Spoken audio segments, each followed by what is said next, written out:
toy izao ndraiky avana ny teny zaraina zay omenantsika anio. Valio ny antson'ny tompo.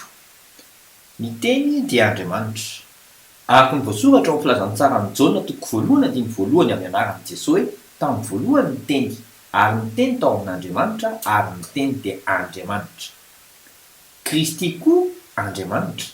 Araka ny voasoratra ao filazantsara ny Jaona toko 10:30 amin'ny anaran'i Jesosy hoe izao sy ny ray dia iray ihany. Ny fanahy mbola Andriamanitra. Araka ny voasoratra ao filazantsara ny Jaona toko 4:420 amin'ny anaran'i Jesosy hoe Andriamanitra dia fanahy, ary izay mivavaka aminy tsy maintsy mivavaka amin'ny fanahy sy ny fahamarinana. Maneke ary itoeran'ny fanahiny mitady anao izy. Araka ny voasoratra amin'ny Jaona toko 4:17 amin'ny anaran'i Jesosy hoe fa avy ny andro sady tonga ankehitriny raha ny tena mpivavaka hivavaka amin'ny ray amin'ny fanahy sy ny fahamarinana, fa ny ray koa mitady mivavaka aminy ho tahaka izany.